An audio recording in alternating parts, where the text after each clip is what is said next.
Question लिखें, in the given system all the three springs are identical.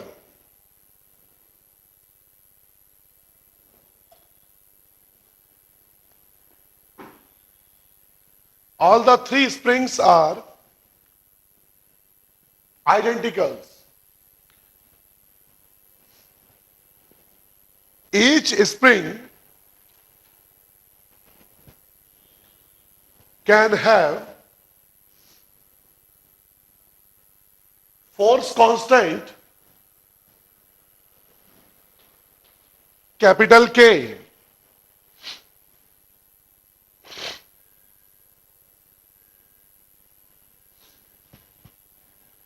Find the time period of small oscillations. Find the time period of small oscillations when block of mass m is released.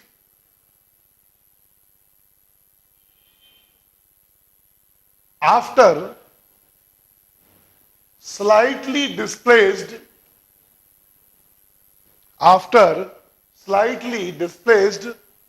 towards C. After slightly displaced towards C. तो ऐसे question को solve करने का जो तरीका है उसे सब ध्यान से देखेंगे। इसके बाद नेक्स्ट क्वेश्चन मैं आपको दूंगा, आप मुझे करके बताएंगे।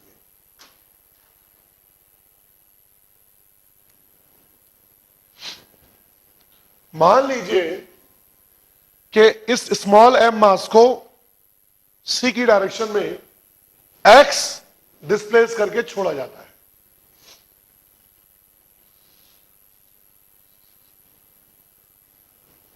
तो सी में जो कंप्रेशन होगा वो कंप्रेशन होगा एक्स। एक्स बहुत छोटा है तो हम ये मान सकते हैं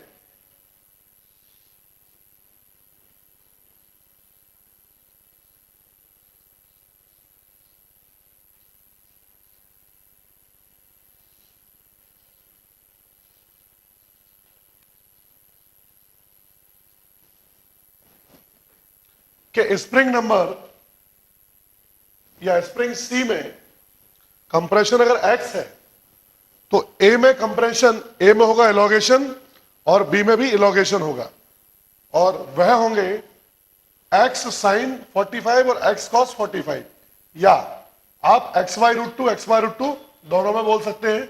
it is for A, it is for B. यानी जब इस स्प्रिंग की लंबाई x कम होगी तो इन दोनों स्प्रिंग्स की लंबाइयां बढ़ेंगी, और जो स्प्रिंग नंबर A है इसकी लंबाई x cos 45 यानी एक्स वाई रूट टू बढ़ेगी। इसकी लंबाई ये होगा कंप्रेशन और ये दोनों होंगे एलोगेशन। इससे बिल्कुल अपोजिट मास एम पर लगने वाले फोर्स बिल्कुल अपोजिट होंगे, क्योंकि ये वाली स्प्रिंग की लंबाई बड़ी है तो फोर्स नीचे को होगा और होगा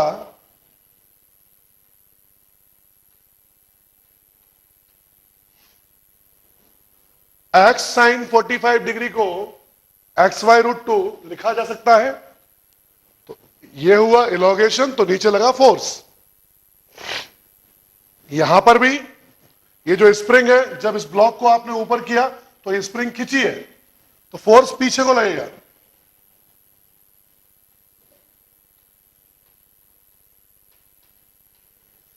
के एक्स वाई रूट टू, और यह जो स्प्रिंग है ये कंप्रेस हुई है तो फोर्स पीछे को लगेगा 45 डिग्री पर।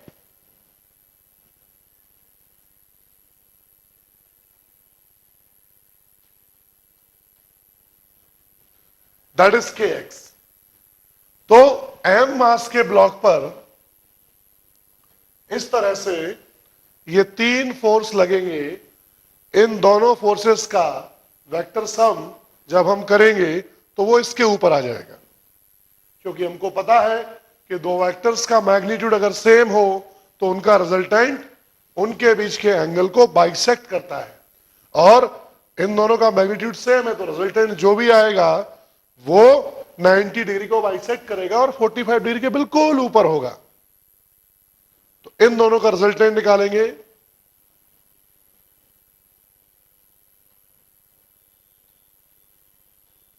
रिजल्टेंट ऑफ kxy √2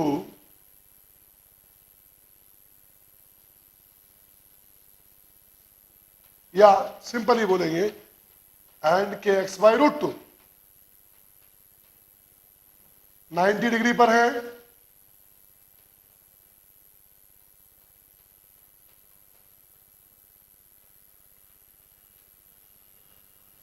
आ जाएगा kx, दोनों बिल्कुल एक जैसा है।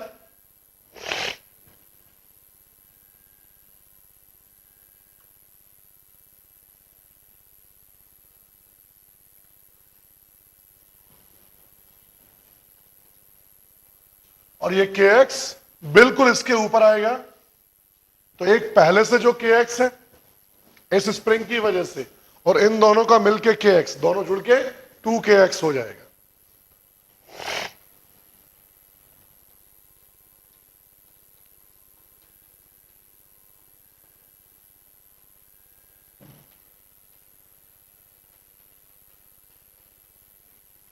Net force on block equals to 2kx,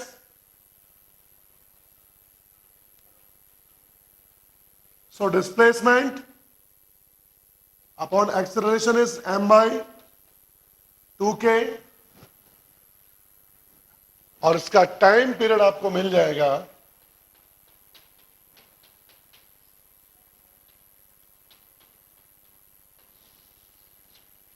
t equals to 2 pi under root m by 2k। Note कर लें इसे।